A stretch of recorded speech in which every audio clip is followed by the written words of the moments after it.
నమస్తే అండి. తోటకూర కొబ్బరి ఆవపెట్టిన పులుసు ఎలా వండాలో చూపించానండి ఈరోజు. ముందుగా మిక్సీ గిన్నె తీసుకొని అందులో కొద్దిగా కొబ్బరి ముక్కలు, ఒక చెంచా ఆవాలు, అర చెంచా జీలకర్ర మెత్తగా మిక్సీ పట్టుకోవాలి. ఒక గిన్నె తీసుకొని ఒక గ్లాసు నీళ్లు పోసుకోవాలి. అందులో కొద్దిగా పసుపు, ఒక 4 పచ్చిమిర్చి వేసుకోవాలి. అలాగే తరిగి పెట్టుకున్న తోటకూర వేసుకోవాలండి. మూత పెట్టి మంట సిమ్లో పెట్టి ఉడికించుకోవాలి.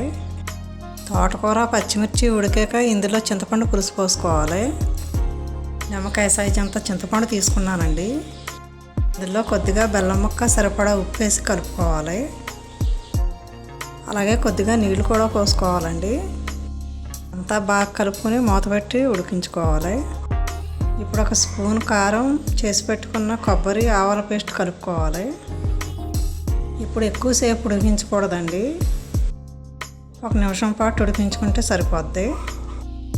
పులుసు ఉడికింది. ఇప్పుడు తాలింపు పెట్టుకుందాం. పులుసు ఇంకా చిక్కగా కావాలనుకుంటే ఒక చెంచా వరిపిండి నీళ్ళలో కలుపుకొని ఉడికేటప్పుడు వేసుకోవాలి. స్టవ్ మీద గిన్నె పెట్టుకుని 2 చెంచాలు నూనె పోసుకోవాలి.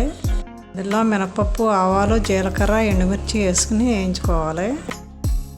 అలాగే కరివేపాకు, కొద్దిగా ఇంగువ కూడా వేసుకోవాలండి. ఈ పోపు పులుసులో కలుపుకోవాలి. ఈ వీడియో మీకు నచ్చితే లైక్ చేయండి, షేర్ చేయండి, సబ్స్క్రైబ్ చేసుకోండి. ఉంటానండి.